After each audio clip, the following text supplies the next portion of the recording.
উফ বড়া বড়া মনে হচ্ছে পুরো জীবনটা আমার হাতে। হ্যাঁ না বড়া, দেরি করে লাভ নেই, মেরে দি। হ্যাঁ আরে বাড়া আমাদেরকে একটু দে। আরে দেবো দেবো, দাঁড়া বড়া, আগে আমি একটু খেয়ে নি। কি রে ছোট বাচ্চা, তুই এখানে বসে বসে মদ খাচ্ছিস? এ বাড়া। কি মা, তুমি এখানে? তোকে আমি বলেছিলাম তেল আনতে, তুই এখানে বসে বসে মদ খাচ্ছিস ছোট বাচ্চা? মানে আমি কিছু করিনি। ছি ফুটো ছি, মা তোকে তেল আনতে বলেছে তুই এখানে বসে বসে মদ খাচ্ছিস? ছি, আমি যদি আগে জানতাম তোরা মদ খাস তাহলে আমি তোদের সাথে মিশতামই না। ছি ছি বাড়া, আমার লজ্জা লাগে, তুই আমার বন্ধু ফুটো। বাড়া তুই মদ খাচ্ছিস, বাড়া তুই এত বাজে হয়ে গেছিস, আগে জানা তোর সাথে আমি মিশতামই না। বাড়া তুই এগুলো কি বলছিস তোরা এগুলো?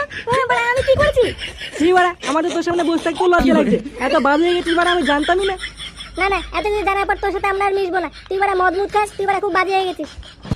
বাড়া আমি কি করেছি? বাড়া তোর দোষ আমার এখন নাকি? হ্যাঁ বাড়া আমি কি করলাম? না বাড়া, আমি আর এখানে থাকবো না, আমি বাড়া চলে যাবো। হ্যাঁ চল চল চল, থাকবো না বাড়া আমরা এখানে। বাড়া বাড়া তোরা এগুলো কি বলছিস বাড়া? বাড়া তোরা আমাকে ছেড়ে যাস না ভাই। ছি ফুটো ছি, লজ্জা লাগা দরকার। ছি বাড়া, এর সাথে কোনোদিন কথাই বলবো না। চল চল চল।